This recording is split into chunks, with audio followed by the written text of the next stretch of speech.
Hello, Eric the Racket Scientist here, and here I have for you my first Fleet racket. And just for the viewers, I think some of you may know, some of you may not.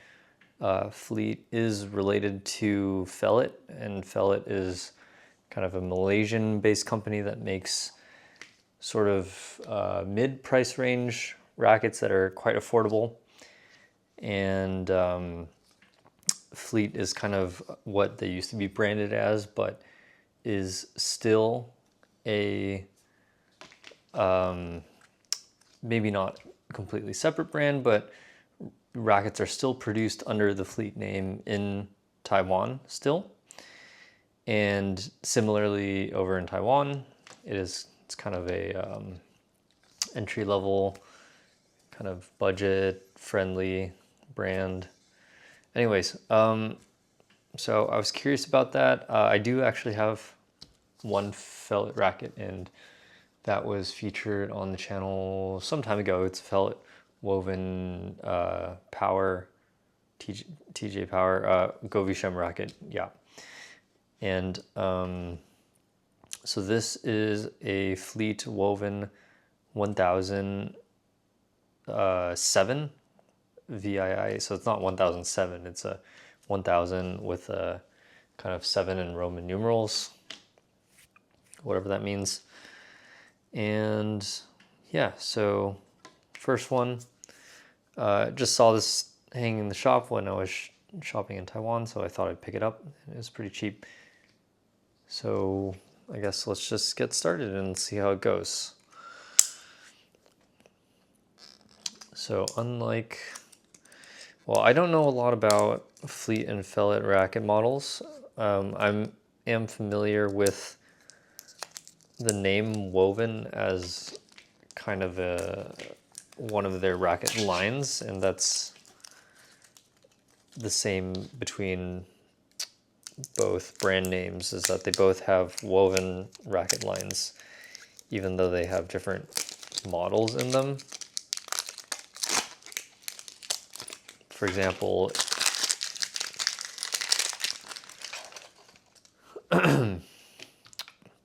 like over in Fellet, there's the kind of the popular new woven racket, which is the 88, and that's one that I am interested in picking up if I can find one.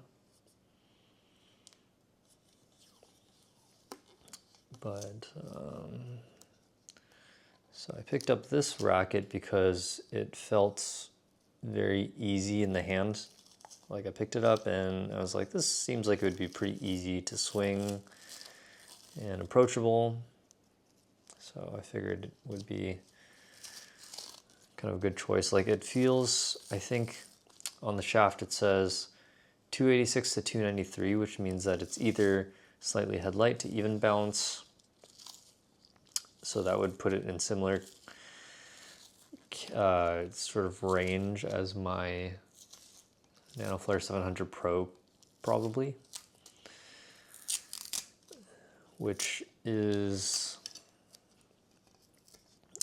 some of you might know that's a racket that I've been using a lot recently. I did a full review on that, and I've been using it recently in tournament, competitive play.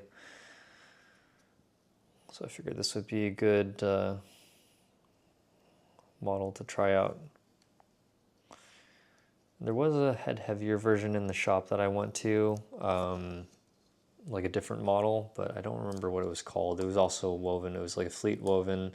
It just had different numbers and stuff like that. So, but again, don't remember what it was. I figured it's just like, if I don't know the model numbers, I'm not familiar with how it feels, I figure it's just safer to go with a more flexible, more headlight model.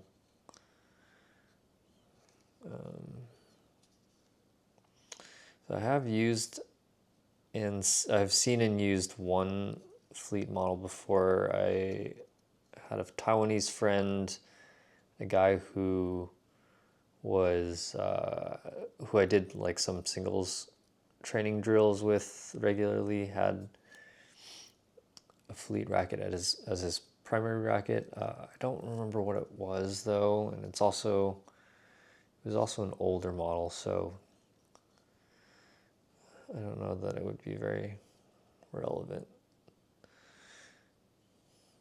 Yeah, so just to explain what I'm doing right now, I'm seeing if I can get this double-sided adhesive tape off with just my fingers, or I'm trying to see if I can get as much of it as I can off with just my fingers, because having to use substances to dissolve the adhesive is pretty annoying.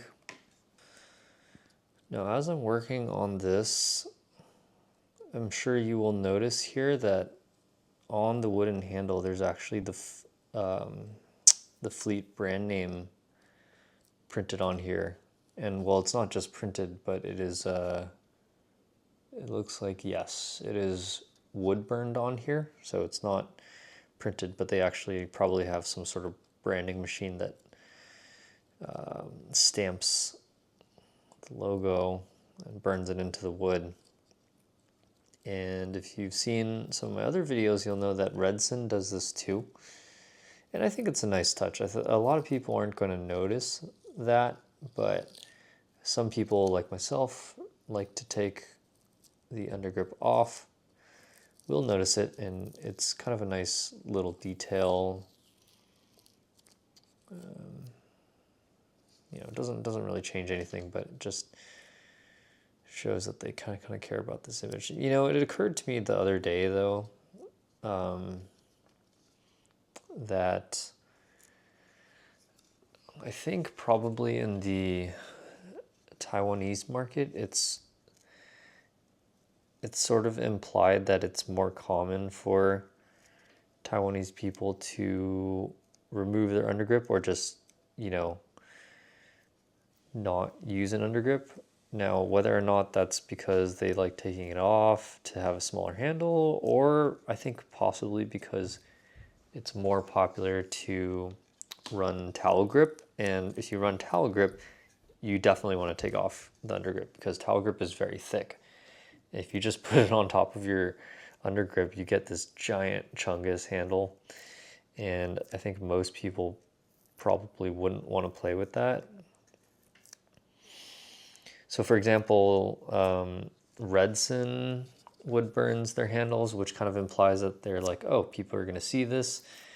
Victor in Taiwan sells their rackets, not all, but they sell a lot of, actually, I don't know if it's a lot, but there's definitely a few models that they sell where they sell it without any sort of undergrip on it. It's just the bare handle, and you're going to actually see that in my last video, which is the video of the Drive X12.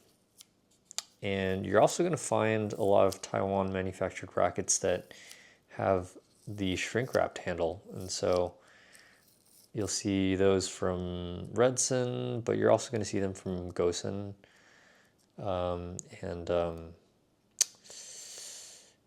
yeah, Redson and Gosen I think are the ones that do that. But in general, yeah,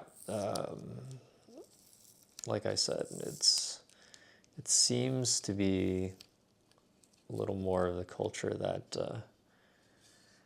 that they tend to like their handles more clean, which, I'm okay with. Saves me some work usually. And most of this tape is coming off pretty nicely, so I think we're going to have a pretty easy time, thankfully. You've seen in some of my videos that some of these can get very messy very quickly.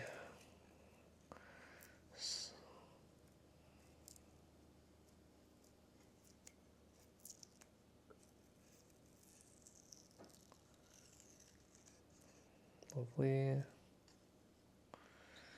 And for a mid-range price racket, I would say that the wood in the handle is pretty good as well. I mean, normally for a more budget racket, yeah, like, you're going to expect more budget materials, but it's nice to see that they don't skimp on the wood.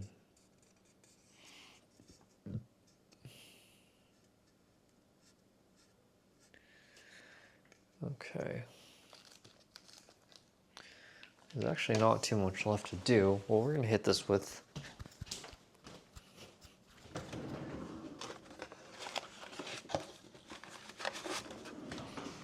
this alcohol pad. I think we're really only gonna need one. So let's go ahead and do that.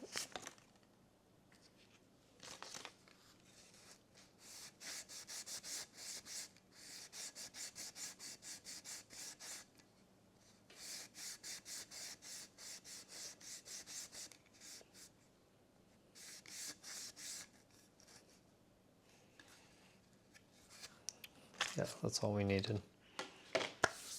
Okay. Let's wait a little bit for that to dry.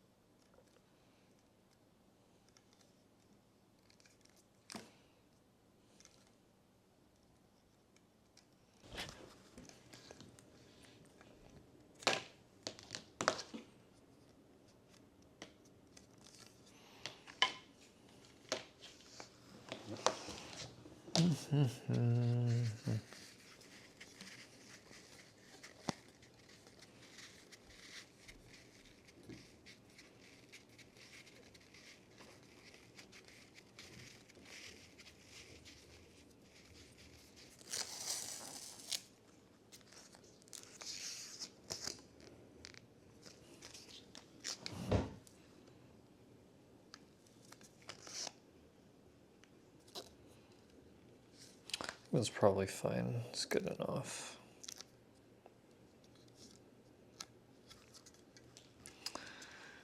Okay, so out of curiosity, let's go ahead and see how much this weighs.